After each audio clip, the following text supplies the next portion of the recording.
21 octobre. Toute la journée. Non, non, mais on peut lui faire confiance.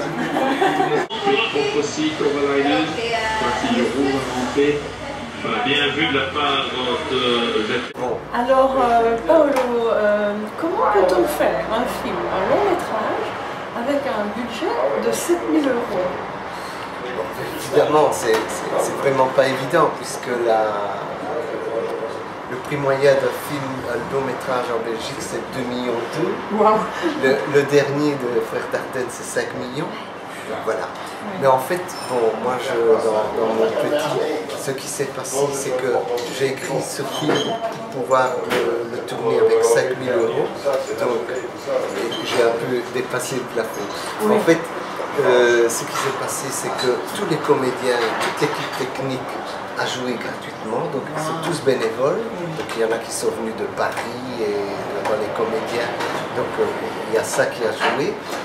Autre raison, c'est que j'ai tout tourné, on a essayé de tout tourner en 9 jours, ce qui est normalement un long métrage, c'est 6 semaines, 6-8 semaines, oui. Donc voilà, on a tout groupé. Ensuite, il y a eu 3 seuls endroits où on a tourné, donc ça fait gagner du temps puisqu'on ne déplace pas toute l'équipe, l'éclairage qui doit être remis, etc. Et donc ça c'est, voilà. Paolo, ces 7 000 €, qui les a payés? Ah ben c'est moi, en fait, j'avais lancé un appel, donc un appel à des coproducteurs et à des sympathisants, et j'ai récolté 900 €. Quoi. Alors voilà, et puis ben, le reste c'est moi. Bon, Et ce café ici, pourquoi as-tu choisi la Heuse pour tourner ton film? Est-ce que c'est un hasard ou bien?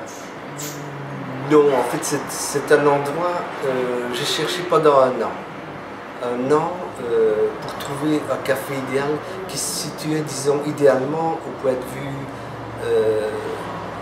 il fallait que la personne qui est paraplégique et qui est toujours placée au même endroit soit face à la porte où elle pouvait voir entrer tout le monde et voir une table où s'asseyait le personnage principal du film, dont elle est secrètement amoureuse, de façon très muette, parce qu'elle ne peut pas parler. Et donc, c'est pas aussi évident que je ne le croyais. Donc j'ai fait des tas de cafés, et puis finalement je suis tombé sur celui-ci. C'était une excuse pour expliquer à ta femme que tu devais aller au café. Il y a aussi ça, mais elle venait souvent avec moi aussi. Il est là, devant moi, et il ne sait pas combien j'ai pu l'aimer. Tout cet amour refoulé. J'avais sûrement une quinzaine d'années de moins que lui. Il était marié, avec des enfants, et je n'aimais que lui. Sans sa présence quotidienne, j'aurais souhaité la mort. Mais le voir tous les jours donne un sens à ma vie. Je suis pathétique. Je sais. Et j'en pleurerais si je pouvais.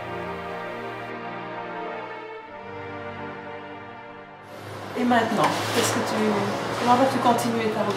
Eh bien, je ne sais pas. En fait, j'ai terminé le film il y a très peu de temps. Et puis après, on verra. Parce que finalement, après avoir vécu cette aventure, maintenant je vis au jour le jour.